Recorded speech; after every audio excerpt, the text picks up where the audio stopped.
आणि त्यानिमित्ताने इथे साईंच्या ग्रंथांचं पारायण, अखंड हरिनाम सोहळा, प्रवचन, भजन आदी कार्यक्रमाचं संयोजन इथे करण्यात आलेलं आहे. आजच्या कार्यक्रमाचा हा दुसरा दिवस. या कार्यक्रमाच्या निमित्ताने महाराष्ट्रातील एक ख्यातनाम डॉक्टर श्रीयुत रामचंद्र देखणे यांचा ज्ञानेश्वरीवर प्रवचन होणार आहे. प्रारंभी मी डॉक्टर रामचंद्र देखणे यांचा थोडक्यात परिचय करून देतो. ते MA PhD विद्या वाचस्पती आहेत. संत साहित्याचं आणि लोकमहामयाचं ते एक व्यासंगी अभ्यासक आहेत. एक व्याख्याते, एक प्रवचनकार, वारकऱ्यांचे कीर्तनकार आणि बहुरूपी भारूडकार म्हणून ते महाराष्ट्रालाच परिचित आहेत. महाराष्ट्रालाच नाही तर देश विदेशातही त्यांचे अनेक कार्यक्रम झालेले आपल्याला पाहायला मिळतात. त्यांनी 3000हून अधिक लेख लिहिलेले आहेत आणि ते प्रामुख्याने संत साहित्यावर आधारित आहेत, अध्यात्मावर आधारित आहेत. तर बहुरूपी भारूडाचे 2100हून अधिक प्रयोग त्यांनी महाराष्ट्रात सादर केलेले आहेत. इतर प्रांतातही अमेरिका आणि दुबई यासारख्या प्रदेशातही त्यांनी हे बहुरूपी भारूड सादर केलेलं आहे. ते 1910 मध्ये झालेल्या अमेरिकन येथे सुवर्ण महोत्सवी महाराष्ट्र कार्यक्रमाचं प्रमुख अतिथी म्हणून उपस्थित होतं. त्याच्यानंतर त्यांना महाराष्ट्र शासन आणि इतर संस्थांनी 100हून अधिक पुरस्कार देऊन त्यांचा सन्मान केलेला आहे. सांस्कृतिक राज्य पुरस्कार, महाराष्ट्र शासन उत्कृष्ट ग्रंथ पुरस्कार ही त्यांची काही नावं आहेत.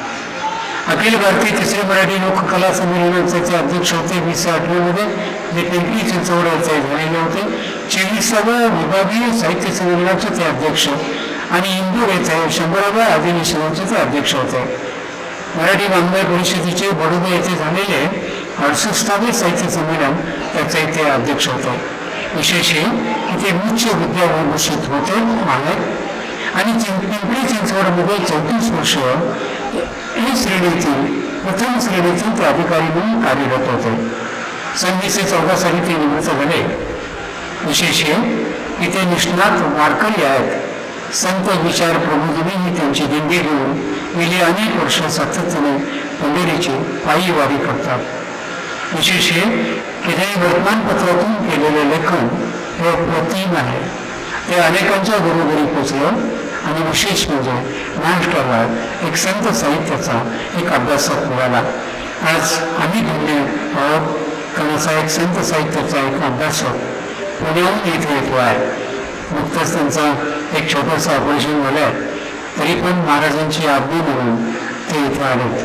आपल्या सर्वांच्या वतीने आणि या संस्थांच्या वतीने मी त्यांचं मनपूर्वक स्वागत करतो. चंद्र आहे आणि आपण अभ्यासपूर्ण असे देखणे व्यक्तिमत्व आहात. पुन्हा एकदा आपलं मनापासून स्वागत आणि अभिनंदन. त्यांचा सत्कार डॉक्टर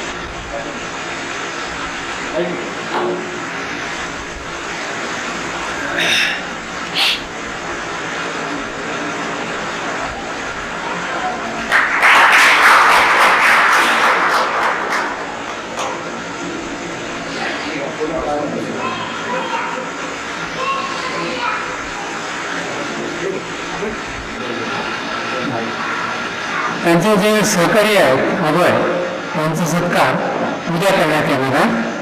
कारण ते भाग्य आपल्याला पूर्ण उद्या लाभावं ही अपेक्षा आहे. ती कृती आहे. एक मराठीतला उत्तम प्राध्यापक, ग्रामीण भागाशी नातं जोडणारा आणि समाज प्रबोधनाची दिशा लावलेला एक सात्विक तात्विक प्राध्यापक डॉक्टर मोहन पाटील यांचा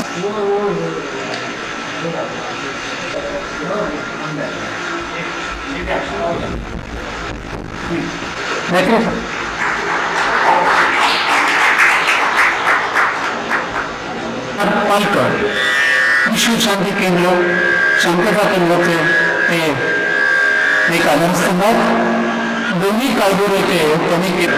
यामध्ये आणखीन एक वैशिष्ट्य त्यांचं हे आहे, त्यांनी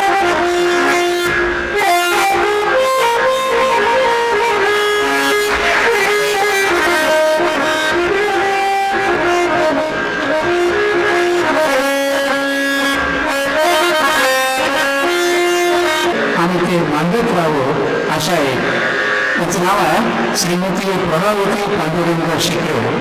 सगळं त्यांचं वय आहे 85 वर्ष.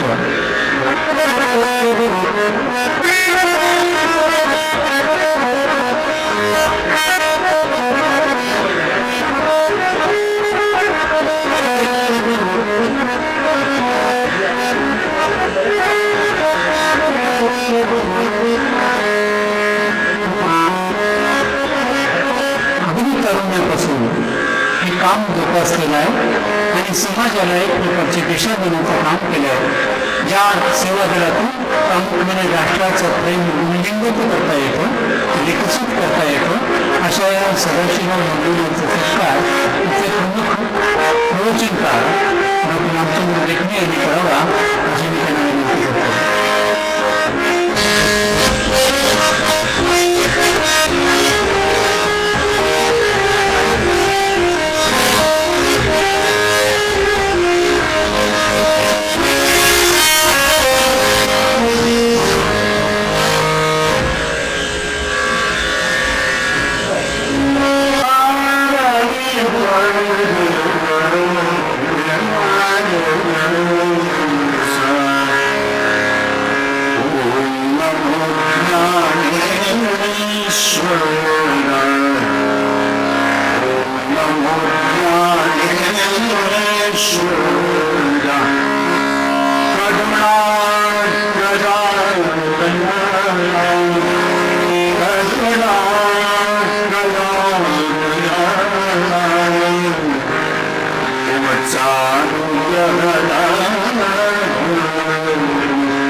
ज्ञानाचे बोलणे आणि येणे रसाळपणे आता पुढे कोण म्हणे आकरिता. तैसे ज्ञानाचे बोलणे आणि येणे रसाळपणे आता पुढे कोण म्हणे आकरिता. कैवल्य साम्राज्य चक्रवर्ती संत श्रेष्ठ ज्ञानेश्वर माऊली, जगद्गुरु तुकाराम महाराज, नामदेव राय, नाथ महाराज, समर्थ रामदास, राष्ट्रसंत तुकडोजी महाराज, गाडगे बाबा आदी सकल संत परंपरेला विनम्र अभिवादन करून आज श्रीकृष्ण सरस्वती दत्त महाराज मठी म्हैसाळ इथं आपल्या समोर 3 दिवस हे निरूपण करणार आहे. त्यासाठी घेतलेली ओवी ग्रंथराज ज्ञानेश्वरी 13वा अध्याय ओवी क्रमांक 643. तैसे ज्ञानाचे बोलणे आणि येणे रसाळपणे आता पुढे कोण म्हणे आकरिता. सद्गुरु झेंडे महाराज यांचं उदंड प्रेम आहे माझ्यावरती. आज नवरात्राची 2री माळ आहे. आदिशक्तीचं आगमन झालेलं आहे आणि आज हा ज्ञानसत्र सुरू झालेला आहे. माऊली म्हणतात, एकी शब्दी शब्द यजुजे तो वादयतो म्हणजे ज्ञाने ज्ञेय गणजे तो ज्ञान यज्ञ. शब्दाने शब्दांचं आवड केलं की घडतो तो वादयज्ञ असतो. आपण साई चरित्र ग्रंथाचं पारायण केलं, वादयज्ञ आहे. वादयज्ञाची प्रवृत्ती ज्ञानयज्ञात घडावी म्हणून निरूपण ठेवलेलं आहे.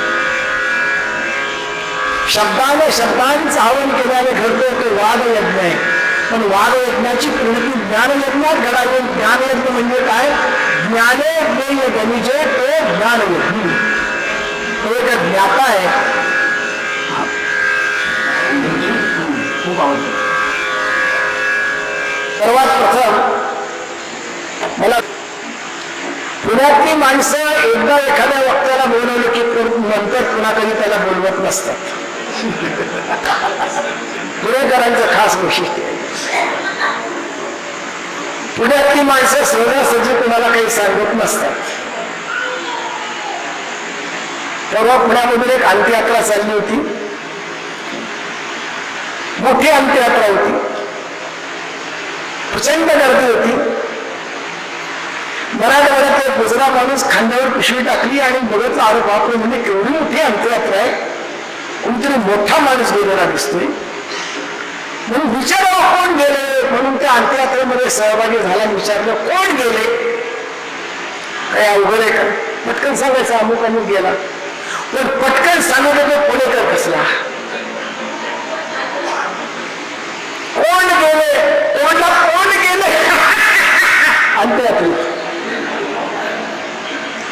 त्याला वाटलं काय मला कळत नाही, मी मराठवाड्यातला गुजरा माणूस, ही सगळी विद्वान माणसांचं पुणे शहर, हा काही सांगेना. पुन्हा पुढे गेला, पुन्हा विचारलं त्याला कोण गेले. त्याने इतका एरंडेलपणासारखा चेहरा केला, आपल्यासारख्या माणसाने नाक सोडून दिला असता. पण तोही मोठा चिकट चिंगट शोध घेतल्याशिवाय जायचंच नाही. शेवटी पार पुढे गेला म्हणून आता ही माणसं काही सांगणार नाही कोण गेला म्हणून. मग आता तिरडी जवळ जावं, तिरडीला नाही पण जवळच्या कोणातरी विचारावं नेमकं कोण गेले, आणि जाऊन विचारलं कोण गेले. एक माणूस तिथला पुणेकर असा म्हणला कोण गेले, बहुतेक. अरे म्हटलं एक तरी पुणेकर सांगणारा भेटल्यावर का कोण गेले ते. बहुतेक म्हणले, हा ऐकतोय काय पुणेकर माणूस माझ्याशी बोलला, मला सांगतोय बहुतेक तिरडीवर ज्यांना बांधले ना तीच गेली. मी का सांगतोय, सगळं विनोदाचा भाग सोडा. पुण्याची माणसं सहजासहजी कुणाला काही सांगत नाही. एकदा बोलवलेल्या वक्त्याला पुन्हा कधी बोलवत नाही. पुढे म्हैसाळकर मंडळी, विजयनगरची मंडळी आहेत, झेंडे महाराजांच्या अनुग्रहित मंडळी आहेत, ती सद्वृत्तीच्या गुणवान प्रज्ञावान माणसाला पुन्हा पुन्हा बोलावतात. मी प्रज्ञावान नसून सुद्धा. माऊलीने फार सुंदर दृष्टांत दिलाय. वत्सधारया ही तरी. ज्ञानेश्वरीमध्ये काय नाही, ज्ञानेश्वरीमध्ये ज्ञान आहे, ज्ञानेश्वरीमध्ये भक्ती आहे, ज्ञानेश्वरीमध्ये कर्म आहे, ज्ञानेश्वरीमध्ये योग आहे, ज्ञानेश्वरीमध्ये विज्ञान आहे, ज्ञानेश्वरीमध्ये टॉन आणि नगररचना आहे, ज्ञानेश्वरीमध्ये पर्यावरण शास्त्र आहे, ज्ञानेश्वरीमध्ये काव्य आहे, ज्ञानेश्वरीमध्ये शास्त्र आहे, ज्ञानेश्वरीमध्ये दर्शन आहे. काय नाहीये. फार सुंदर दृष्टांत. हा दृष्टांत आपल्या लोकजीवनाशी, ग्रामीण लोकजीवनाशी जोडला गेलेला आहे. मी लहानपणी गुरु वळायचो आणि गुरु वळता वळता मी शाळा करायचो. वत्सधावया ही तरी, फार सुंदर दृष्टांत आहे. वत्सधावया ही तरी धेनून वचावी दुरी, अनन्य प्रीतीची परी तैशीच आहे. एवढ्या दृष्टांताचा अर्थ सांगितल्यानंतर मी का होईल आपल्या लक्षात येईल. एक गुराखी, गुराचं खांड घेऊन रानामध्ये निघालाय. गुराच्या खांडामध्ये 22 गुरं आहेत. त्याच्यामध्ये नवीन वेलेली एक गाय आहे. माऊलींचं दृष्टी बघा किती सुंदर आहे, सूक्ष्म निरीक्षण आहे माऊलींचं. नवीन वेलेली गाय आहे, तिचं वासरू गावामध्ये वाडग्यात बांधलेलं आहे आणि गाय दिवसभर रानामध्ये चरती आहे. दिवसभर रानामध्ये चरते, पण संध्याकाळ झाली आणि किरणाशी किमती व्हायला लागली, किती अस्वस्थ होते का, केव्हा एकदा जाते आणि माझ्या वासराला मी पोटभर पाचते. काय जिव्हाळा आहे. वास्तवाला कुठेतरी प्रेमाच्या जिव्हाळ्याचा स्पर्श माऊलींच्या अनेक दृष्टांतातून असं दिला गेलेला आहे. आणि दिवसभर वासरू वाड्यामध्ये थांबलेलं असतं, संध्याकाळची वेळ झाली की अस्वस्थ होते. कधी त्याची आई मला भेटते, आई माझ्याजवळ येते, मला पोटभर पाचते असं त्या वासराला वाटतं. संध्याकाळची वेळ झाली, गुराख्यानं गुरांनी वाडग्यामध्ये ठेवली, धारा काढल्या आणि त्या वासराला गायीनं पोटभर पाजलं. वासरू तृप्त झालं, गाय पण तृप्त झाली. आता ज्याच्यासाठी गायीनं वाट पाहावी ती पाजण्याची क्रिया संपली आहे, आणि ज्याच्यासाठी वासरानं वाट पाहावी ते दूध पिण्याची क्रिया पण संपली आहे. आणि क्रिया संपल्यावर माणसं वाट पाहत नसतात, लगेच पसार होत असतात. पसायदारा सुद्धा थांबत नसतात. झालंय म्हणजे आता चला. माऊलींची प्रतिमा पुढची. माऊली म्हणतात खरं म्हणजे सगळ्या क्रिया संपल्यानंतर वासराने तरी आता गायीपासून दूर जावं की नाही, किंवा गायीनं तरी वासरापासून दूर जावं की नाही. पण वासरापासून दूर जावं असं गाईला वाटत नाही, आणि गाईपासून वासरानं दुरावर जावं असं वासरालाही वाटत नाही. कारण अनन्य प्रीतीची परी तैसीच आहे. तसं 8 वर्षापूर्वी बोलावलं तरी तुमच्यापासून दूर जावं असं मलाही वाटत नाही, आणि माझ्यापासून दूर जावं असं तुम्हालाही वाटत नाही. आणि एका अनन्य प्रीतीने अनन्य प्रेमाने आपण सगळे बांधलो गेलो. ते प्रेम मला इथे ओळख आणते. काय प्रेमाचं सामर्थ्य. मी जरी ओळी ज्ञानाची घेतली, तसे ज्ञानाचे बोलले, तर मी ज्ञानातून प्रेमच मांडणार आहे. मी ज्ञानतत्वाने प्रेम सांगणार आहे, प्रेमतत्वाने ज्ञान सांगणार आहे, ज्ञान आणि प्रेमाचा अनुबंध मांडण्याचा प्रयत्न करणार आहे. मगाशी बापूंनी माझा परिचय करून सांगितलं. त्यांचं नाव रामचंद्र आणि आडनाव देखणे आहे. देखणे शब्दावर म्हणजे कोटी केले, देखणे दिसायला खूप चांगले वगैरे असं ते म्हणतात. देखणे शब्दाची व्याख्या माऊलीने फार सुंदर केली. काय सुंदर आहे. मोरांगी असोसे पिसे सती डोळसे तरी एकलेनी दृष्टी नसे कैसे शिका. मोराच्या अंगावर खूप पिसे आहेत, खूप पिसे आहेत, खूप पिसे आहेत, आणि प्रत्येक पिसावर एक एक डोळा आहे. त्या डोळ्याला दृष्टी आहे का? पिसे सुंदर आहे, डोळे पुष्कळ आहेत, पण दृष्टी नाही.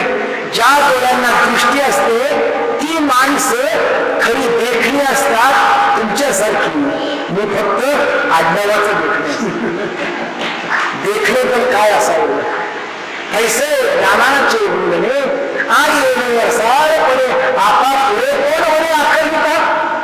माऊली म्हणतात बोलणे तर ज्ञानाचं असावं, ज्ञान तत्वाचं असावं, विचार प्रवर्तक असावं, चिंतन घडवणारं असावं, पण रसाळ असावं. फार अवघड गोष्ट आहे.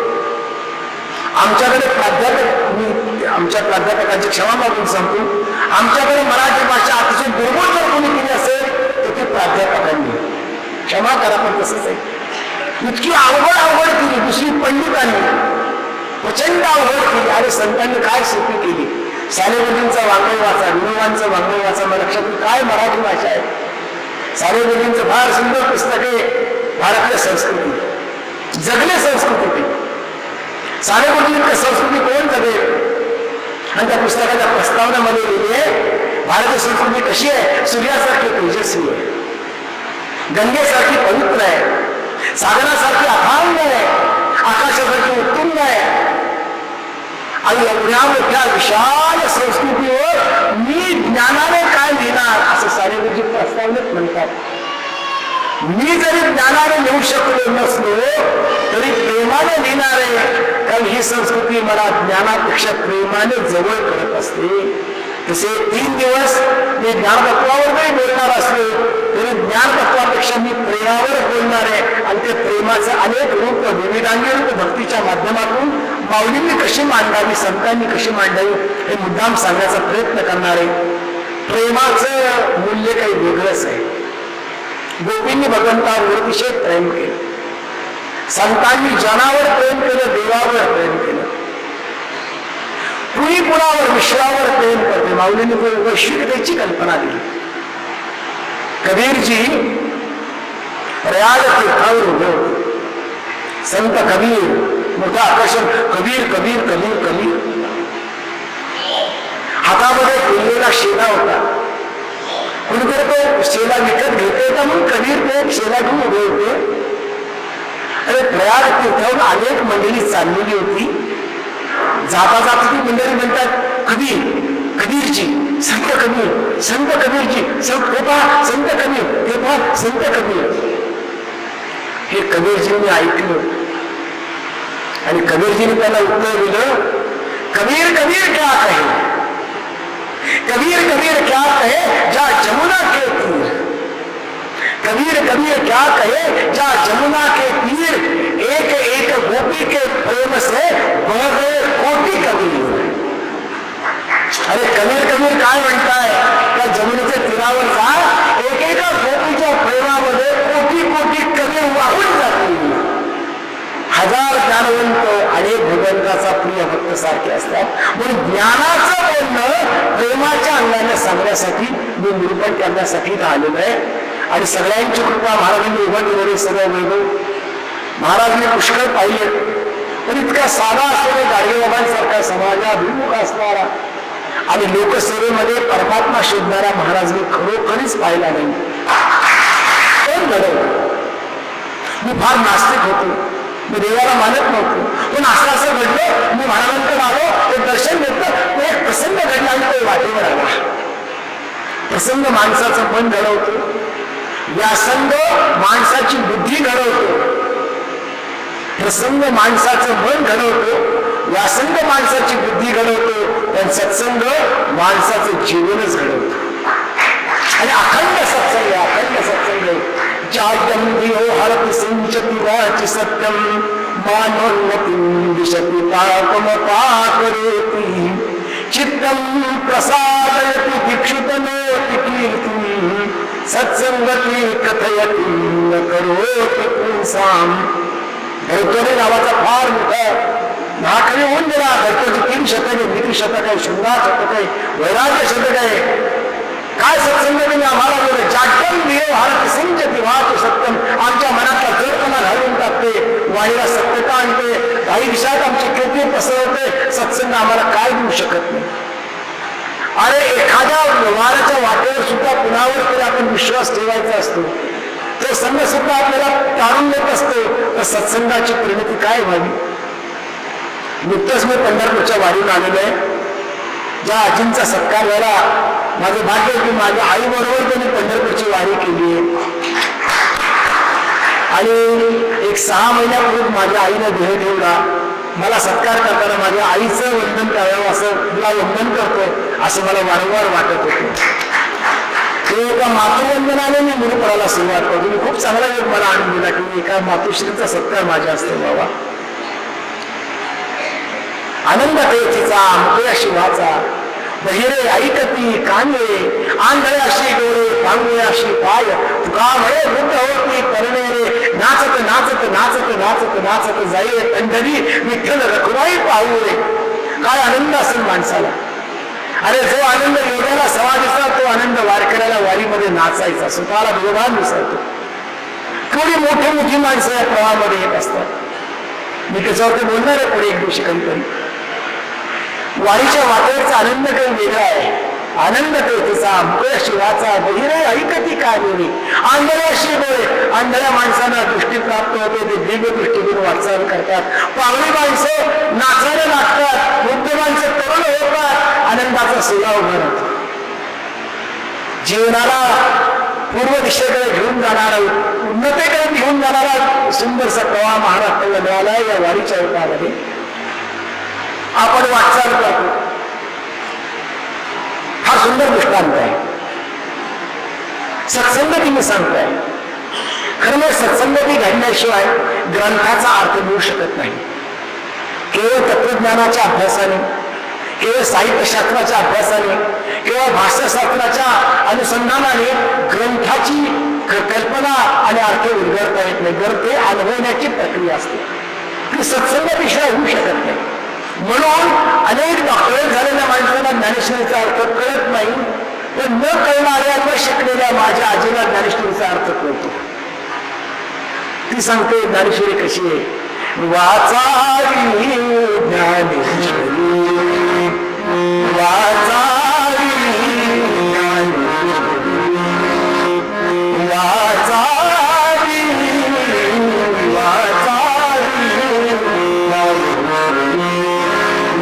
पहारी पंढरी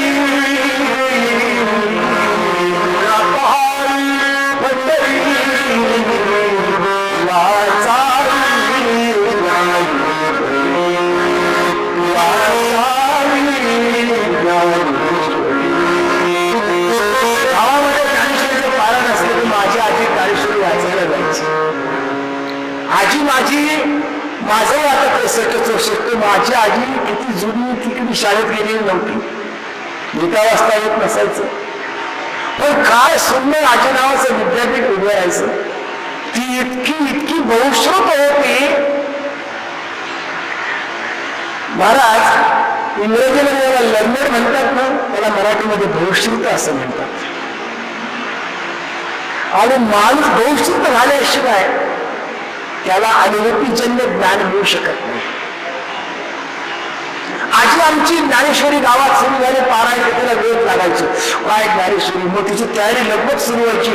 मग ते ज्ञानेश्वरी काढा, ते वस्त्र काढा, ते स्वच्छ धुवा, त्याचं हे करा. आणि आजीला मुलाचं पीस आणा ते. आणि आम्हाला वाटायचं हिला ज्ञानेश्वरी वाचता येत नाही आणि ही काय वाचते. पुढे येऊन बसणार पण ज्ञानेश्वरी वाचायला, काय वाचते. आम्हाला मोठं कुतूहल. बरं असं म्हणावं आजी तुला वाचता येत नाही, तू कशाला जाते, असं म्हणायची काही हिंमत नाही. आणि ज्ञानेश्वरी वाचायला आजी बसलेली व्यासपीठावर, महाराज बसले, नेतृत्व करतायत ज्ञानेश्वरीचं. ओम नमो जियात्या वेद प्रतिपाद्या जय जय ससंवेद्या आत्मरूपा देवा सगळा प्रकाश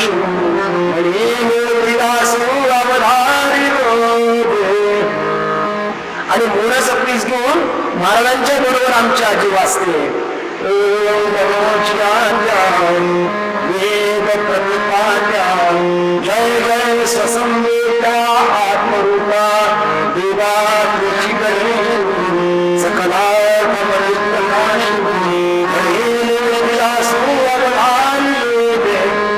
नेमकं आजीला शब्द कसे कळले. मग आम्ही कुठे असं मान करून आजीच्या पाठीमागे उभं राहिलो. तेव्हा आजी ज्ञानेश्वरी वाचत होती. कशी वाचत होती. मोराचा पीस घेतलं होतं.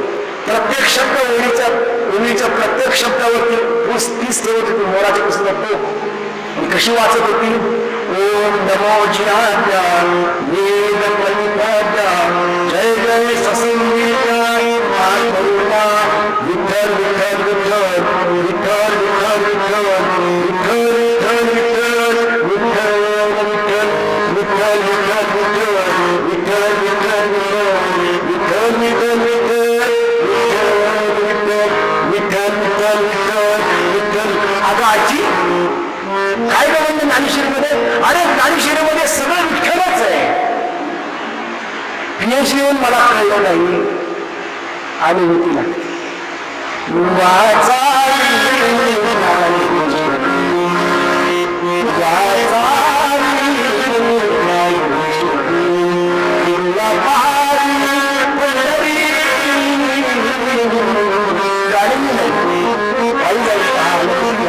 माणसाचा देश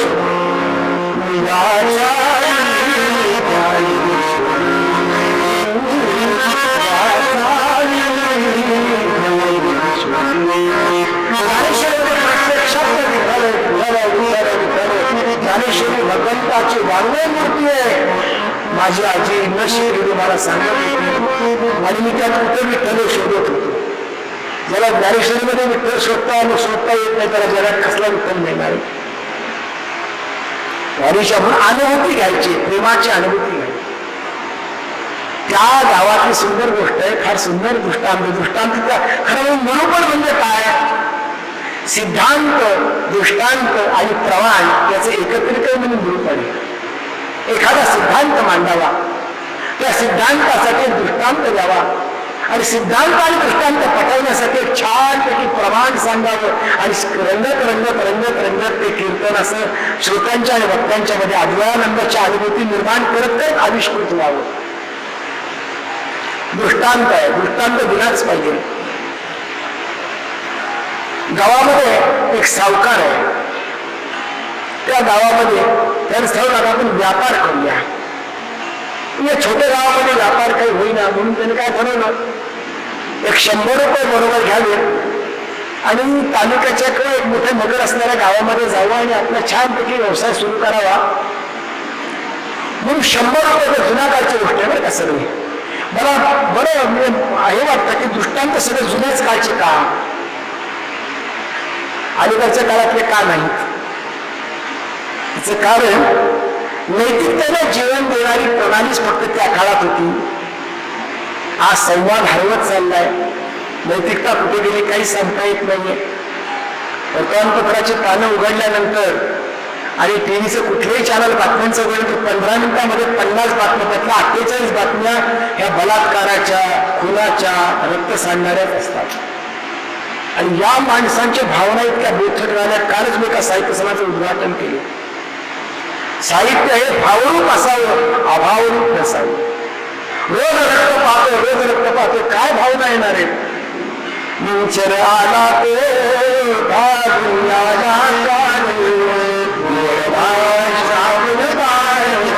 असं म्हटलं बरोबर काय भावना यायची, काय रडायचं मला पाठवलं यायची.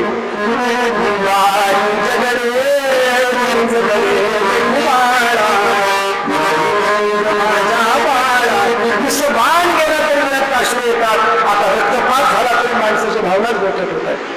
मला सांगा, साहित्य क्षेत्रातल्या माणसाने लक्षात ठेवावी, भावना गोठत करणारं लिखाण हवंय की भावना घडवणारं लिखाण हवंय? ते भावपूर्ण असायला हवंय. मी सांगत होतो, तो सावकार निघालाय, वारकरी निघालाय, एक रुपया असं चांदीच्या रुपयाचं 100 रुपयाचं गाठोडं घेतलं ते कमरेला बांधलं आणि आता वाटचाल करत निघाल. तर भीती वाटली नाही कोणी माझं मारीत का, कोणी मला चोर भेटेल? काय नैतिकता होती या विश्वामध्ये, या भारतामध्ये केवढी नैतिकता होती. 5000 वर्षाची नैतिकता असणारा हा देश आज नैतिकतेच्या दृष्टीने कुठे रसा तळाला गेलाय. त्या गावाला निघालाय, हे एका गावातल्या पलीकडच्या वस्तीवरच्या एका चोराने पाहिलं. म्हणला संपूर्ण वाटेमध्ये कुठेतरी डल्ला मारता येईल. चोर त्याच्याबरोबर निघाला. आता जोडी कशी आहे? व्यापाराची आणि चोराची. जोड्या फार महत्वाच्या असतात. दोघे गप्पा मारत चालले. तो चोर पाहतो, या कमरेला गटोळे, त्याच्यामध्ये 100 रुपये चांदीचे अशी छान पैकी. तू मला चोराने ओढून कसं घेतलं नाही? त्यावेळेचे चोर सुद्धा काही एथिक्स पाळणारे होते. दिवसा चोरी करायची नाही. चोरांची आचारसंहिता होती या देशामध्ये. ज्या देशामध्ये चोरांची आचारसंहिता होते त्या देशामध्ये चोरांची आचारसंहिता बुडाली. हे देशाचं खूप मोठं आहे. दिवसा चोरी करायची नाही. बाई माणसाला हात लावायचा नाही. ज्याच्या घरचं मीठ खाल्लं त्याच्या घरी चोरी करायची. माईने जरी कोणी दुधाचा चमचाभर दूध दिलं तरी त्या घराचा राखण आपण करायला दुसऱ्या चोरापासून. काय मूल्य पाळणारी देश होता, काय मूल्य पाळणारी विचार प्रणाली होती. दिवसा चोरी करायची म्हणून दिवसभर त्या गप्पे बघत चालल्या, गप्पा मारत चालले. गाव आलो की कुठेतरी गावाच्या बाहेर, देशीच्या बाहेर ओढे असायच्या डोंगरात. त्या ओढीमध्ये येणाऱ्या वाटसलने यांनी तिथं उत्तम पद्धत होती आपल्याकडे. आणि गावाच्या ओढीमध्ये आला की तो गावचा अतिथी, त्याचं संरक्षण करायची जबाबदारी गावचा पाटील द्यायचा.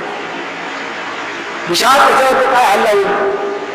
ओढीमध्ये रात्री जेवण बिवण केलं, कुठे आणून दिलं आणि विश्रांती घेतली.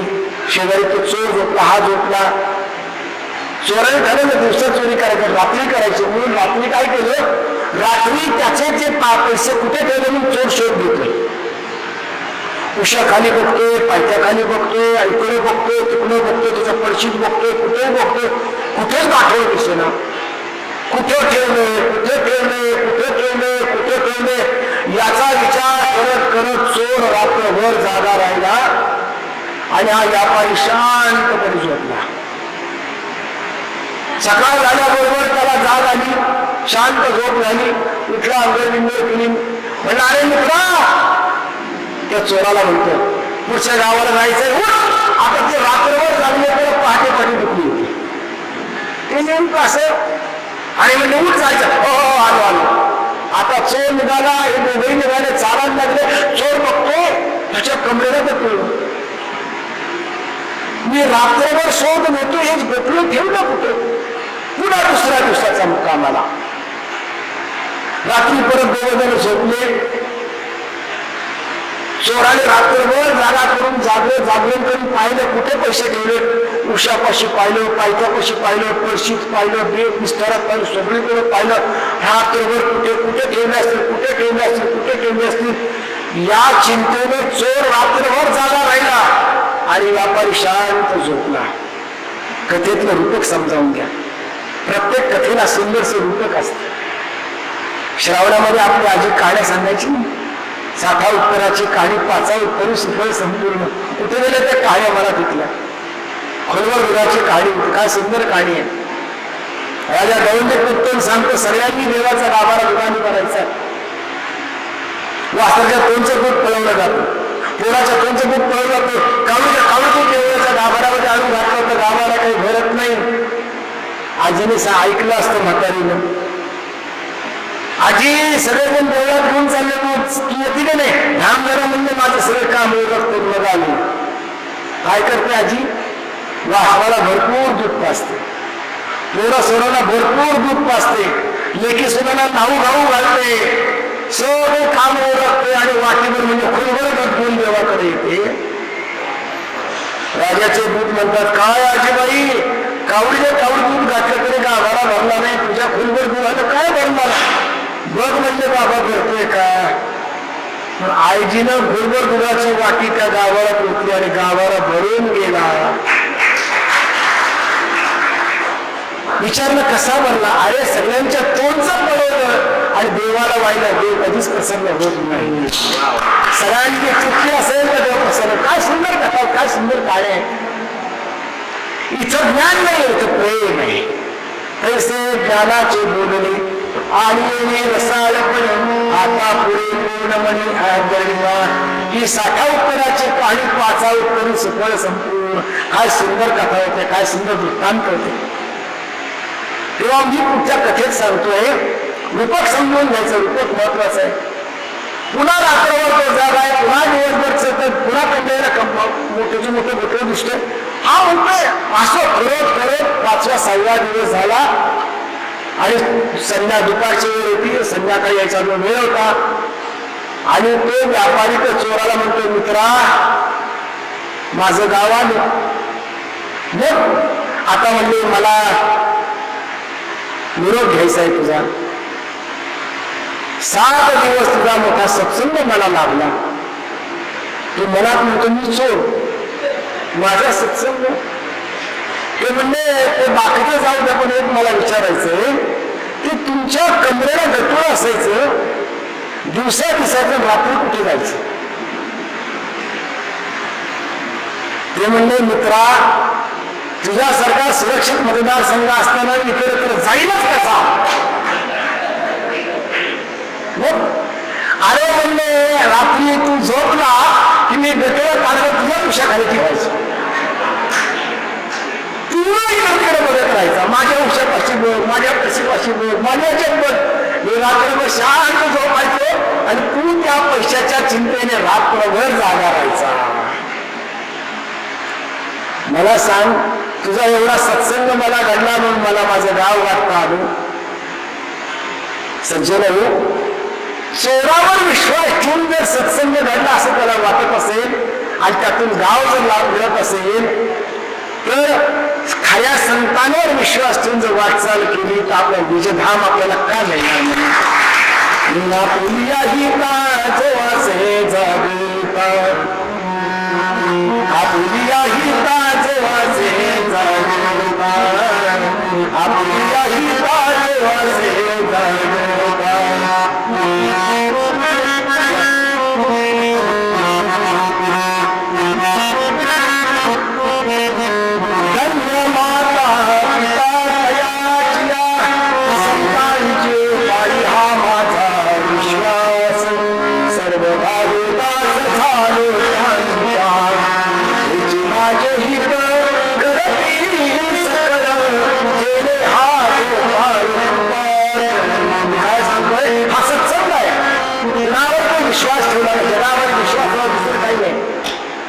भागवतात सुंदर दृष्टांत आहे. मातीचा पूर्ण केला तो कविता भावे फळला, विश्वास आहे बिन नाडला जणू ठाकला विकल्प.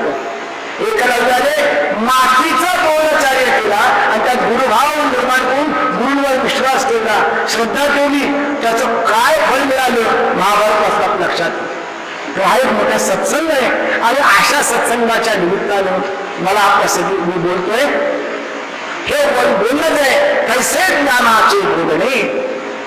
प्रसंग अर्थ असा आहे, ज्ञानाचं बोलणं असावं आणि ते रसाळपणे मांडणारं असावं. मग पुढे कोण म्हणे आकारता ऐकणाऱ्या माणसाला बास करा असं कोणी म्हणणार नाही. अनेक वेळेला मी साहित्य संमेलनाला अध्यक्ष, परिसंवादाला अध्यक्ष म्हणून असतो. पुष्कळशा वेळेला एखादा वक्ता परिसंवादामध्ये इतका वृक्षपणे विषय मांडत असतो की 2-2 मिनिटांनी प्रेक्षकातून चिठ्ठी येत असते. हा पठ्याचा चिठ्ठी घेतो खेळतच टाकतो, बघतच नाही. शेवटी सगळे असं करतो, तिकडे तो बघत नाही.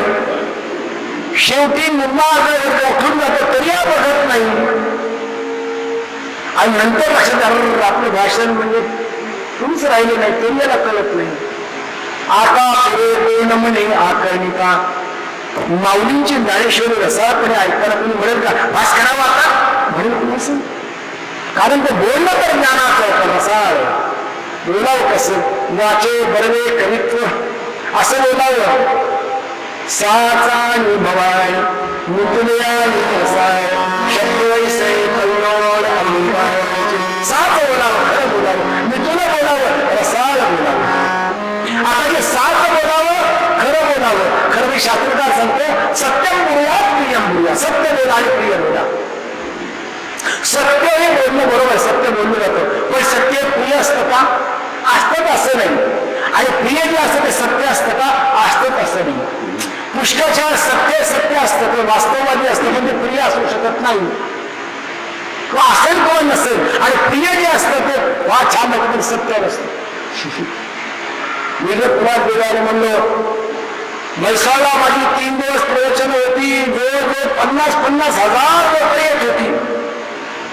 असो लोक काय मोठं वागताय, आहे का वस्तूची तशी? हॉल भरलेला आहे, वास्तव काय सत्य ते आहे, पण प्रिय आहे का? काही वक्त्यांच्या सभेमध्ये आता अलीकडचं नाव असं आहे, अनेक व्याख्यान मला हे वक्त्याच्या अभावी नाही, श्रोत्यांच्या अभावी बंद करायची पाहिजे आली.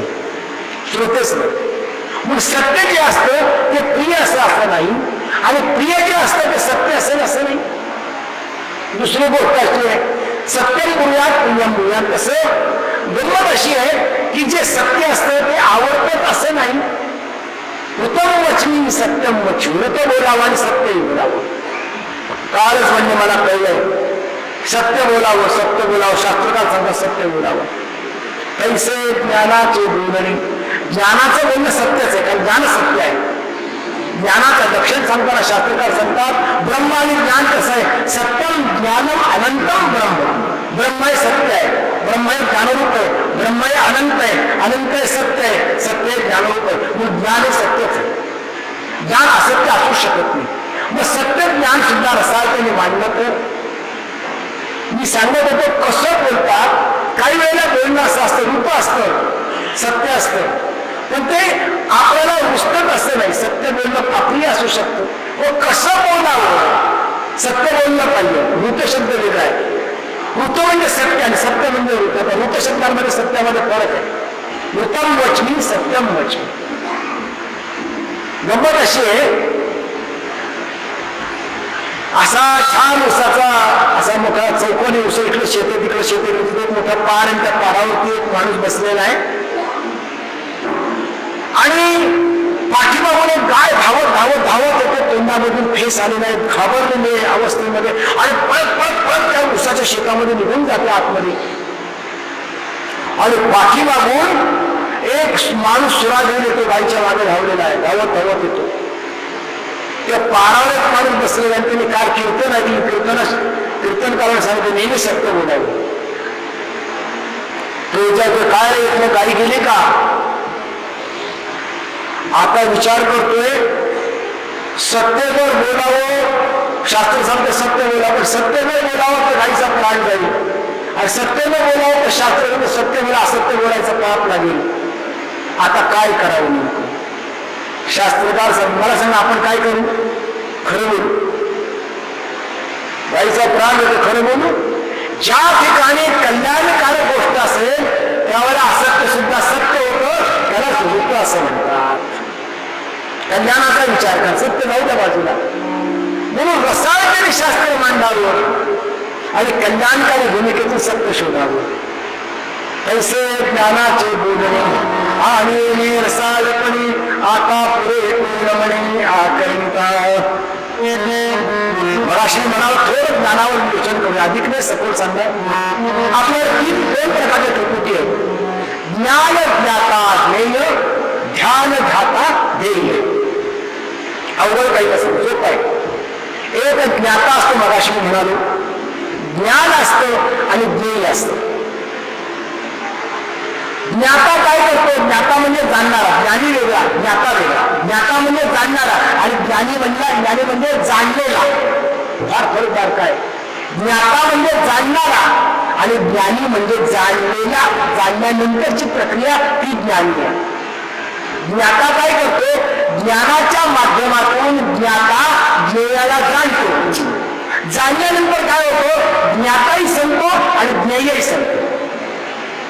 राहतं काय? दोन्हीमध्ये ज्ञेयच राहतं. ज्ञाताही संपलेला, सांगणारही संपलेला आहे, ज्याच्या साह्याने सांगायचं तेही संपलेलं आहे. तुकाराम महाराज भंडारा डोंगरावर जायचे, चिंतन करायचे. जिने महाराज सगळे भंडारा डोंगरावर एक 6 महिन्यांनी अप्रतिम मंदिर उभं केलं. त्याच्या कमिटीवर पण आहे. 1,100 कोटीचा प्रोजेक्ट आहे. भव्य दिव्य मंदिर उभं केलंय, अतिशय सुंदर. आणि काय सुंदर वातावरण. वृक्षवल्ली आंबा सोयली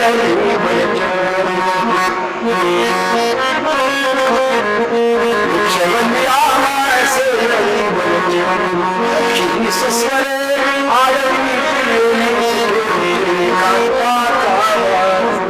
असं सुंदर असं छान निसर्गरम्य वातावरण आहे. आणि एकांत वेळावर तुकोबाराच्या भंडारा डोंगरावर जाऊन चिंतन करायचे. 2-2 दिवस तुकोबारा घरी यायचे नाही. जिजाबाई विचारी भात व्हायची, सगळी भाकरी त्या टोपलीमध्ये घालायची आणि टोपली घेऊन जिजाबाई तुकोबाराला भाकरी घेऊन जायची. प्रसंग आपल्याला माहिती आहे. त्या प्रसंगातलं ज्ञानतत्व मला तुम्हाला सांगायचं. आणि जाता जाता जिजाबाई या वाटेतून त्या वाटेतून शोध घेत जाताना पायामध्ये काटा मोडला. माहिती तुम्हाला? जोरजोरात पांडुरंगाच्या नावाने सुरुवातच केली. पांडुरंगाला सुद्धा शिव्या द्यायचा अधिकार होता. जनाबाईने पांडुरंगाला शिव्या दिल्या. काय दिल्यात माहिती? विठ्या विठ्यामुळे मायेच्या कारट्या, विठ्या विठ्यामुळे मायेच्या कारट्या, तुझी रांडरंगी झाली जन्मायण सुराली आली. या शिवीचा अर्थ फार वेगळा आहे. पूर्ण विश्व निर्मितीची ब्रह्ममायेची संकल्पना ती एका शिवीतून मांडतात. यांची शिवी सुद्धा शिवाप्रत जाणारी होती. शिवी सुद्धा शिवस्वरूपाला भेटणारी होती. काटा मोडल्याबरोबर तुम्ही पांडुरंगाच्या नावाने का मोठा हलकल्लोळ केला, वाटतं तेवढ्या त्या काळ्याने अमुक केलं, ते अमुक केलं, तसं केलं, येऊन केलं. तेवढ्यामध्ये एक म्हातारा आला. म्हणजे काय झालं? बघू पायात काटा मोडला. जसं पाय दाखवू हो म्हणजे काटा मोडला, वेदना होत आहेत. आता तिथे काटा काढायला दुसरं काही साधनच नाही ना. शिवदोर आहे का काय काय असणार? त्याने काय केलं? पायात मोडलेला काटा काढण्यासाठी तिथं असलेल्या एका बाबूच्या झाडाचा काटा घेतला आणि त्या काट्यानं पायातला काटा काढला. तेव्हापासून आपल्याकडे मन आली, काट्यानं काटा. विनोदाचा भाग सोडून द्या. विनोदपणात विनोद असावाच लागतो. विनोद हे मौली म्हणतात विद्या विनोद विभवे. विनोद विद्ये इतकं वैभव आहे, पण आम्ही विनोदाला इतक्या खालच्या पातळीवर आणून ठेवलं की विनोद म्हणजे नुसतं हसणं असं नाही. जीवनाचा अंतर्मुख होऊन विचार करण्याचं साधन आहे विनोदी. कायात तो काटा घेतला, त्या काट्याने काटा काढला. आता मला सांगा, तो पायात मोडलेला काटा हातामध्ये ठेवला. बाबा म्हणजे एवढा मोठा काटा माझ्या पायात मोडला होता. काट्याकडे बघते आणि पायात मोडलेला काटा असं कुंकर मारून फेकून दिला. लक्षात घ्या कल्पना कशी, तत्वज्ञानाची संकल्पना कशी. पायात मोडलेला काटा जो वेदना देत होता, तो पायात मोडलेला काटा तो हातामध्ये पांढरा हातामध्ये ठेवून फेकून दिला. मग ज्या काट्याने काटा काढला तो तरी काटा काय देवघरात पूजेला ठेवला. तो काय केला? मग मला सांगा, हाही काटा फेकला, तोही काटा फेकला, आता उरलं काय? उत्तर फार सोपं आहे. हाही काटा फेकला, तोही काटा फेकला, आता उरलं काय? काटा विरहित पाय. इथं अज्ञात नाही. वेदना हे अज्ञान आहे. अज्ञान इतक्या वेदना आहे जगामध्ये. अज्ञान जाण्यासाठी ज्ञान आणलं, पायातला काटा करण्यासाठी बाहेरचा काटा आणला. ज्या ज्ञानाने अज्ञानाचा काटा निघाला ते ज्ञान सुद्धा टाकून द्यायचं. ज्ञान घेऊ निघावा बोलून निघा. कारण ज्ञान वाटतं तर ज्ञानाचा अहंकार वाढेल. आपण तर सुंदर घालू होतो पंडित महाज्ञानी विषय आपण बोललोय लोकांना फार आवडेल. होतो पंडित महाज्ञानी मुका नावाचं वर्ग मुका नावाचं वर्गाची सगळी मंडळी बसते. विठ्ठल विठ्ठल विठ्ठलचा जय जयकार चाललाय. आता ती काठी पदन्यास करीत तो भारूडाचं पात्र येतो. त्याला विचारतात ए तुझं नाव काय.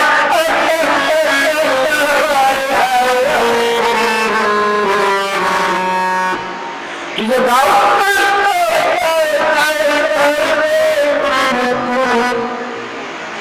म्हणजे तुला बोलता येत नाही का.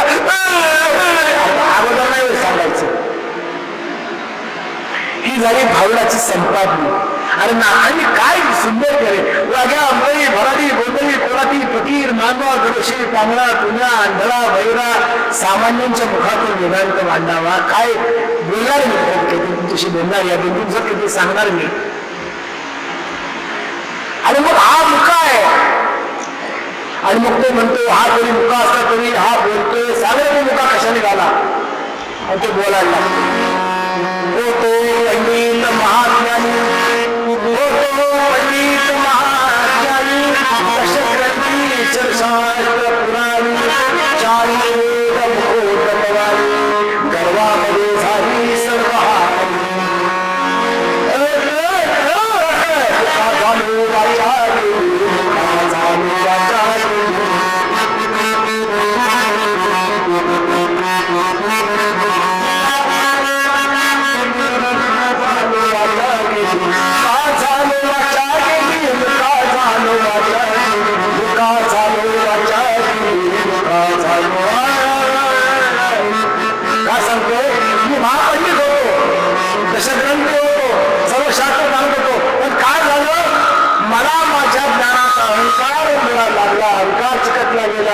आणि माझ्या वाणीचं तेज संपलं आणि मी मुका झालो. तेव्हा ज्या ज्ञानाला अज्ञान घालवायचं ते ज्ञान सुद्धा टाकून द्यायचं. आणि ज्ञान आणि अज्ञान किंवा ज्ञान आणि ज्ञाता पुन्हा ध्येयामध्ये विलीन करायचं. ही झाली ज्ञानावस्था. आणि ध्यान किंवा ध्याता आणि ध्येय हे ध्याता आणि ध्यान हे पुन्हा ध्येयात विलीन करायचं. ही झाली ध्येय अवस्था. आणि जेव्हा ध्येय हे ज्ञानरूप होतं किंवा ध्येय होतं तेव्हा जी अवस्था असते ते ज्ञानाची बोलणी. महाराज म्हणतात तैसे ज्ञानाची बोलणी आणि रसाळवणे आता पुढे बोलवणे. खरं म्हणजे असं आहे ज्ञानियांचं ध्येय ध्यानियांचं ध्येय जपकांचं जप तपस्वियांचं तप आणि योगियांचं गोप्य या 5 महत्वाच्या गोष्टी. आणि जे इथे एकवटतात तिथे खऱ्या अर्थानं ज्ञानतत्व उभं राहतो. ते ज्ञानाचं बोलणं असतं. ती किती सुंदर असतं ते किती छान असतं. ते एकदा पाहिलं ते ज्ञानाचं बोलणं वाटेच्या वाटेवर ऐका. बाबा काय निशी घनधार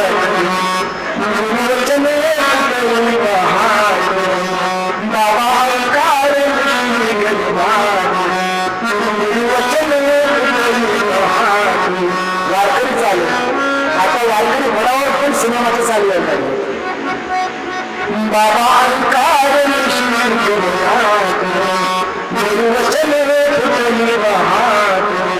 माता भक्ती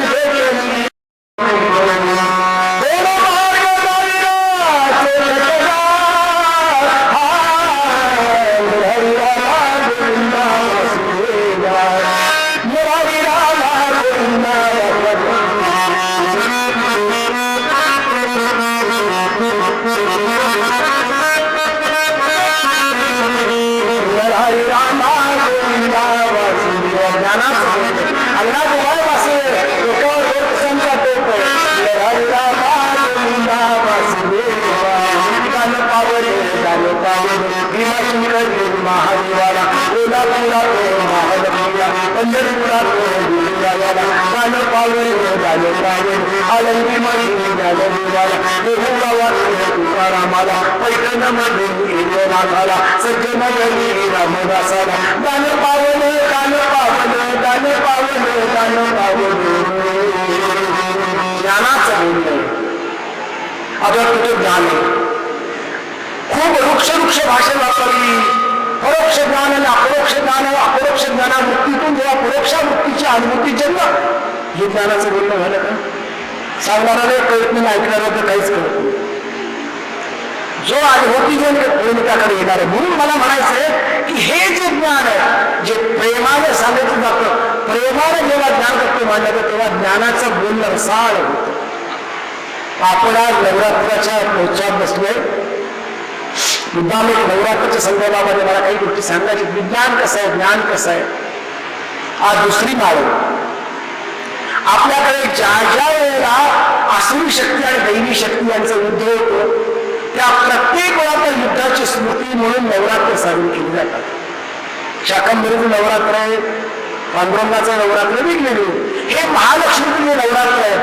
हे नवरात्र शारदीय नवरात्र म्हणून आपल्याकडे सर्वांना माहिती आहे सगळ्यांनी अधिक काही मी सांगत नाही महिषासुराची कथा आपल्या सगळ्यांना माहिती आहे महिषासुर एक प्रबळ झाला दानवांचा विजय झाला तो असुर वृत्तीचा महिषासूर अत्याचार करू लागला अत्याचार भ्रष्टाचार दुराचार अनाचार सगळा समाज पोखरून निघाला किती आज काय अवस्था असेल सगळ्यांची नाथांनी वर्णन केले ओ नमो भगवती मुळे माये तू आदिशक्ती अनादिसिद्ध कधी बळे दार वेताळ फेताळ खंकाळ वारते भेसते मैराज जागाई लोखाई क्षेत्रफाळ महिषासूर दैत्य माताला प्रबळ अबाबाबाबाबाबा अंबे पीडा केली फार देव सगळे काही भगवान करणार अस्वस्थ झाले काय करावे सूचना सगळे देव पहिल्यांदा ब्रह्मदेवाकडे गेले ब्रह्मदेव म्हणला मी फक्त निर्मितीचं काम करतो आपण सगळेजण विष्णूकडे जाऊ कारण पोषणाचं काम करणार आहे त्या तत्वाकडे ब्रह्मदेव विष्णूकडे गेले विष्णू म्हणजे एकट्याचं काम नाही शिवाकडे जाऊया शेवटी संहार करायचं काम शिवाचं तेव्हा मलाही करता येणार नाही मग आपण सगळे देव जे आहेत त्या सगळ्या देवांनी आपल्यातली दैवी शक्ती इथं आपटा आज गरज आहे प्रत्येक माणसानं आपल्यातल्या सद्वृत्तीला जागवण्याचं काम म्हणून नवरात्र आहे 9 दिवस तरी आपल्या सद्वृत्तीला जागवा म्हणजे आदिशक्तीचं सद्दर्शन आपल्याला घडू शकेल नवरात्र आहे नवविध भक्तीच्या करोनी नवरात्रा नवविध भक्तीचे नवरात्र आहे गमत असे हा सुंदर वर्णन आहे सगळ्यांनी आपली शक्ती त्यात टाकली शंकराच्या तेजाला मुख प्राप्त झाले यमाच्या तेजाने मस्तकावरचे केस निर्माण झाले विष्णूच्या तेजाने भुजा निर्माण झाल्या अग्नीच्या तेजाने डोळे निर्माण झाले वायू तेजाने कान आले सूर्याच्या तेजाने मस्तक आलं आणि त्यानं त्या देवीनं 9 दिवस या असुरांशी युद्ध केलं विजय मिळाला पण त्या विजयाच्या प्रत्यर्थ नवरात्र साजरं व्हायला लागले इथल्या प्रत्येक गोष्टी या पुरुषार्थाला जोडलेल्या आहेत इथला परमार्थ आणि पुरुषार्थ हातात हात घालून चालतात भगवद्गीता युद्धभूमीवर सांगितली अर्जुनाला असं नाही म्हणाले अर्जुना इकडे देवाच्या गाभारामध्ये जाऊ एकांतात बसून मग तुला सांगतो असं नाही म्हणाले गीता रस्त्यावर तुम्ही पूर्व व्याख्यान दिलं होतं लोकमान्य वाड्यामध्ये लोकमान्य गीता रस्ता का लिहिलं पूर्वी मी सांगेन काही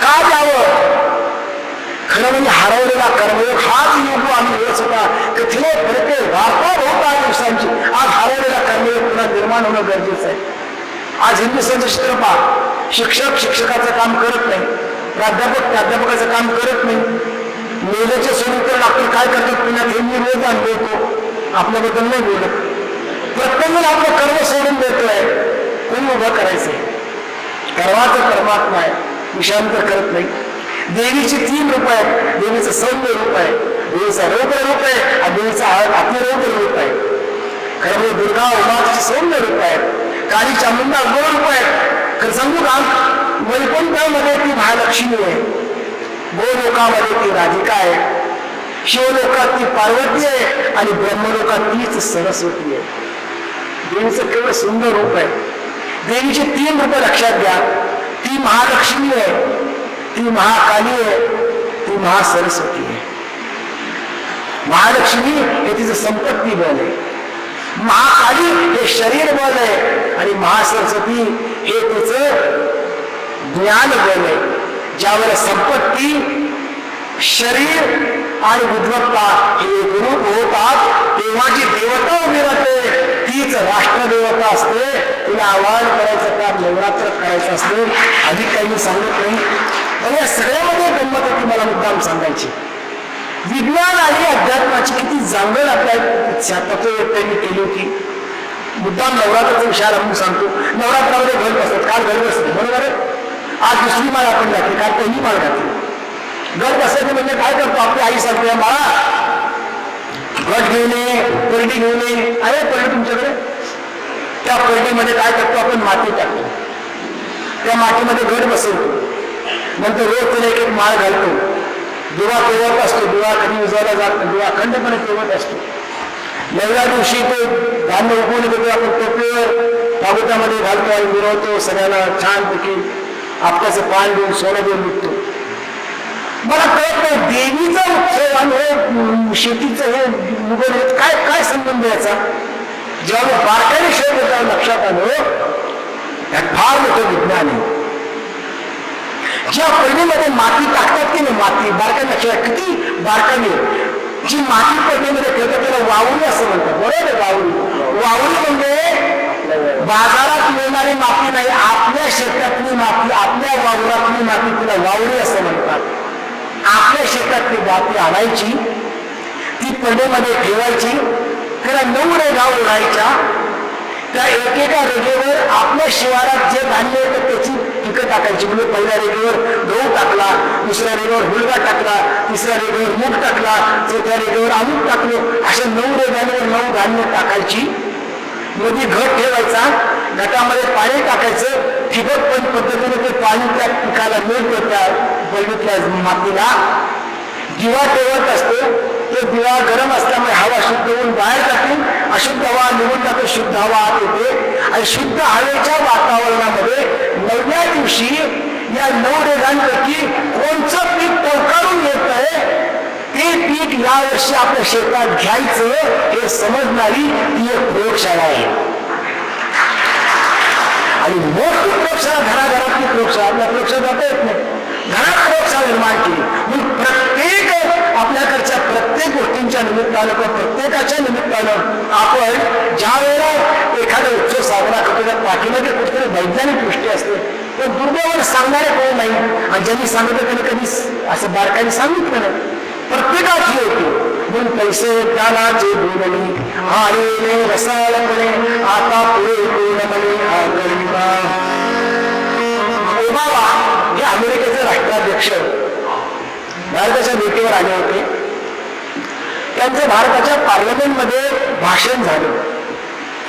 भारताच्या पार्लमेंटमध्ये भाषण करणारे ते अमेरिकेचे 5वे राष्ट्राध्यक्ष होते. त्यांचं 36 मिनिटं भाषण झालं आणि 65 वेळा त्यांना टाळ्या पडल्या. इतकं भाषण छान झालं. त्या भाषणामध्ये त्यांनी जे वाक्य वापरत ते वाक्य वापरत तुम्ही नक्की टाळ्या देताल. त्यांच्या भाषणासाठी, माझ्या वाक्यासाठी नाही. ते म्हणाले इथून पुढे संपूर्ण जगात चालणारं एकमेव नाणं आहे. रुपयाचं अवलंबन होतं पण आपल्याकडे आणखीन एक मोठं नाणं आहे. इथून पुढे जगात चालणारे सर्वात मोठं नाणं भारताच्या हातामध्ये आहे आणि त्याचं नाव आहे ज्ञान.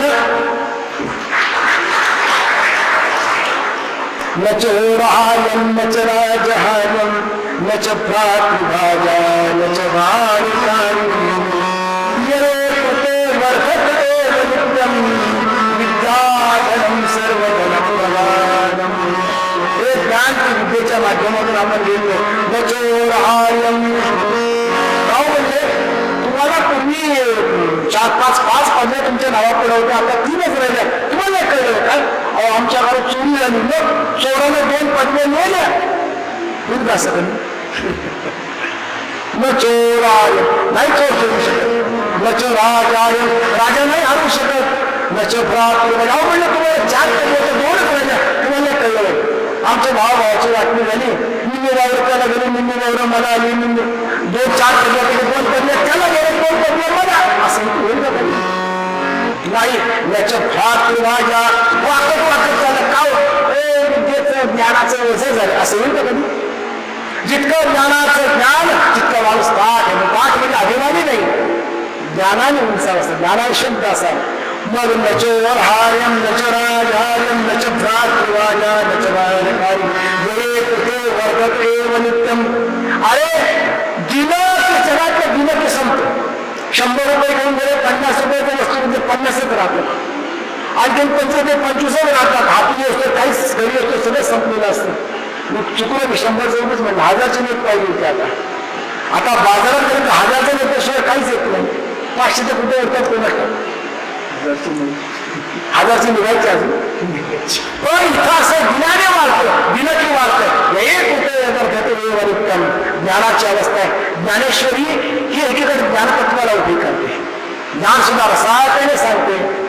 7व्या अध्यायाची सुरुवात आहे अर्जुना तया नाम ज्ञान हेन प्रपंच हे विज्ञान हे सत्य बुद्धी हे अज्ञान हे जाण. अरे हे ज्ञान आहे कोणतं? जे चंद्राचे जीवन, सूर्याचे नयन, अग्नीचे दीपन, सूर्याचे नयन देखते सूर्य दैनिकमान खरंय पण सूर्याला तेजस्विता बहार केली कोणी. चंद्र शीतल आहे पण चंद्राला शीतलता दिली कोणी. अजून दैदिप्यमान आहे त्याला दैदिप्य रूप दिलं कोणी. याचा शोध घेण्याची प्रक्रिया ती ज्ञानाची प्रक्रिया आहे. ज्ञानपत्रावर बोलावं तेवढं थोडंच आहे. परमेश्वराने विश्व निर्माण केलं, विश्वातलं चैतन्य निर्माण केलं, विश्वातलं सौंदर्य निर्माण केलं आणि त्या सौंदर्याकडे पाहून त्या चैतन्याकडे पाहून माणूस हरपून गेला. तो त्या चैतन्याकडे पाहून हसायला लागला, बोलायला लागला, बोलायला लागला, गायला लागला, नाचायला लागला. सध्या मी दैनिक लोकमतमध्ये पूर्वी दर गुरुवारी आले आता आणि महाटाइम्स मध्ये तर लागवड म्हणजे मी काही चिंता नाही करत, मला चिंतन मलाच आवडलं होतं. तो नाचायला लागला, तो बोलायला लागला, तो डोळायला लागला. परिणाम काय झाला?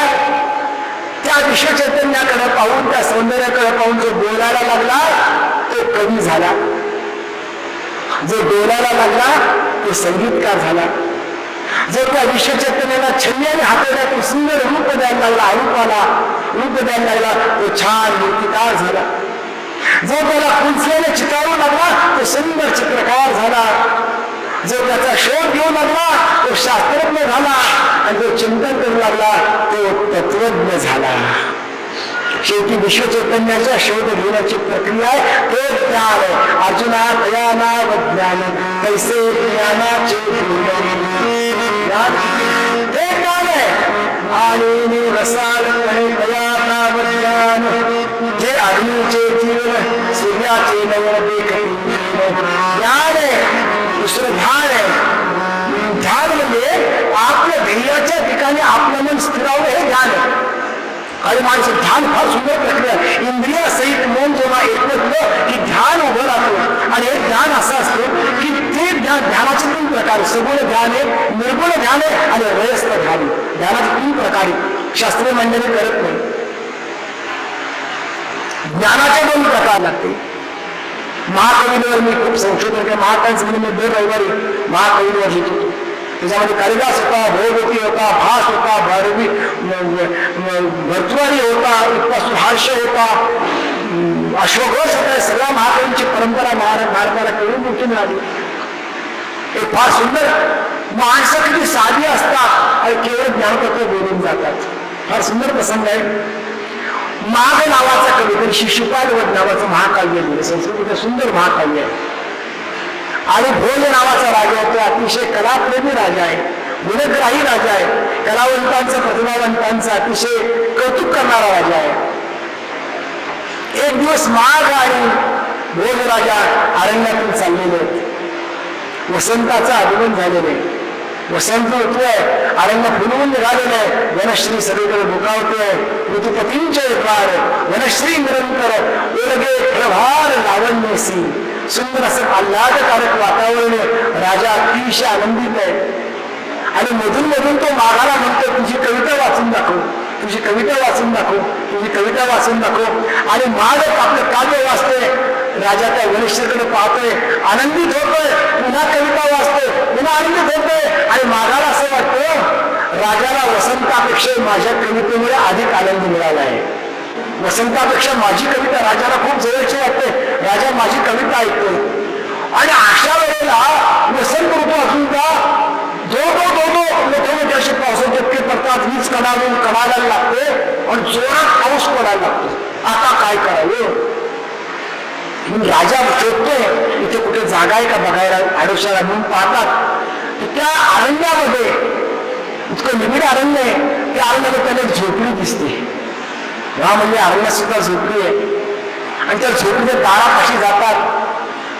त्या झोपडीच्या आतमध्ये एक म्हातारी बाई बसलेली असते. बघा ज्ञानाचं बोलणं कसं मी सांगतोय. एक म्हातारी बाई बसलेली आहे, पाऊस येतोय, राजा पावसात भिजतोय, झोपडीतून तो नाद करतोय आणि आजीबाईला विचारतोय, आजीबाई ही वाट कुठे जाते. झोपडीवर कुठल्या वाट जाते. आजीबाई ही वाट कुठे जाते. आजीबाई म्हणजे वाट कुठे जात नाही, वाट इथेच असते, वाटेवरून माणसं जातात. राजा भोज राजा मागाकडे पाहतो, पण आजीबाई आम्ही दोघे प्रवासी आहोत. काय म्हणतो, आम्ही दोघे प्रवासी आहोत. आजीबाई उत्तर देते, काहीतरीच काय सांगता, प्रवासी तर दोघेच आहेत, एक सूर्य आणि एक चंद्र. सूर्य उगवला की तो अखंडपणे मावळत होतो, निघजे पूर्वेला मोहरा की जाईचे पश्चिमेची आघरा, निश्चळपणे घरोघरा चालणे तुझे. सूर्य उगवतो आणि पश्चिमेला जाईपर्यंत तो अखंड प्रवासच करतो. त्याचा प्रवास संपला की चंद्राचा प्रवास सुरू होतो. काहीतरी सांगू नका. आता काय सांगावं. तो आजी आम्ही पाहुणे आहोत, पाहुणे. अजिबाई म्हणजे काहीतरीच काय सांगता. पाहुणे म्हणजे फक्त दोनच आहेत. कोण, एक म्हणजे यौवन आणि दुसरी म्हणजे गरिबी. आणि तू आजी सांगून जा. यौवन कधी चिरकाट टिकले आणि गरिबी चिरकाट टिकली. गरिबी कधी जातेच ना, पाहुणे गरीब आपल्या घरचे. यौवन सुद्धा पाहुणे आहे, जाणार आहे ते. दोनच पाहुणे आहेत. काय बोलावं. चिडला वाटतं आता आजीला सांगून बघा आपण. आजी खरं सांगू का, मी राजा आहे आणि हा पंडित आहे. काहीतरीच काय सांगतो म्हणजे राजा तर फक्त मृत्यू आहे आणि पंडित तर फक्त कोण म्हणजे पंडित कोण आहे म्हणजे, आणि म्हणजे पंडित फक्त बृहस्पती. काहीतरीच काय सांगता. मृत्यू हा एकमेव राजा आहे जो कुणाचं ऐकत नाही आणि सगळं जग त्याला सगळ्या जगाला त्याचं ऐकावं लागतं. हा तत्व सांगून जाते आजी. काय करावं काही बोलायला कळत नाही. शेवटी ते म्हणतात, आजीबाई आम्ही मजूर होत असं समज. काहीतरीच काय सांगतो म्हणजे मजूर तर दोघंच आहेत. एक घरची स्त्री आणि ही भूमी सारखी करायसाठी राबत असते आणि म्हणत नाही मी राबते म्हणून. काय बोलावं कळत नाही. शेवटी ते म्हणतात, आजीबाई आम्ही हारलो.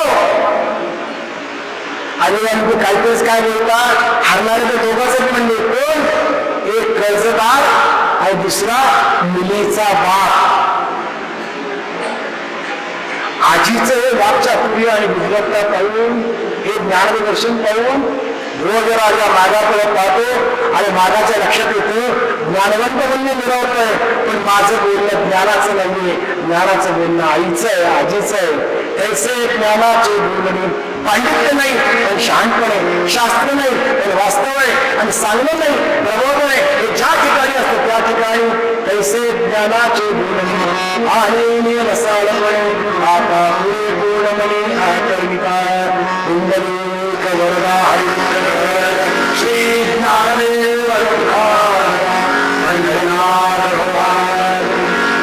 ज्ञानेश्वर महाराज आकाशवामते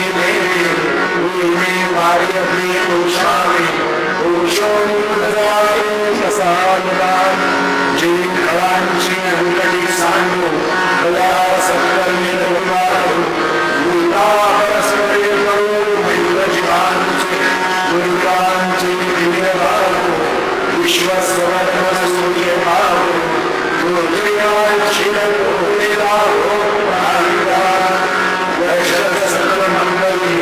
ईश्वर निष्ठांची मांडवी अनवर्ग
शिवाजी महाराज की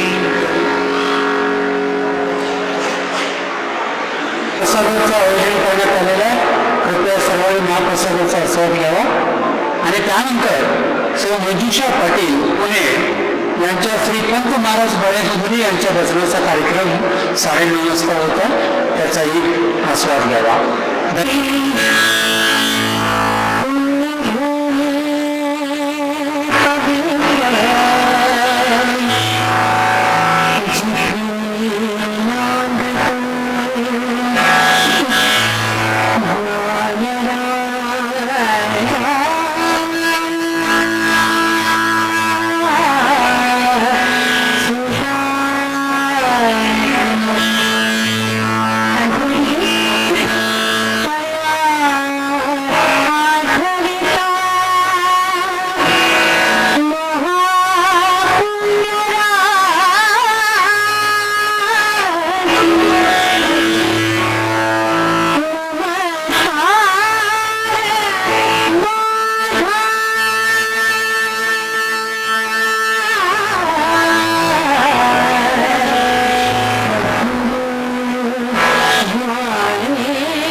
जय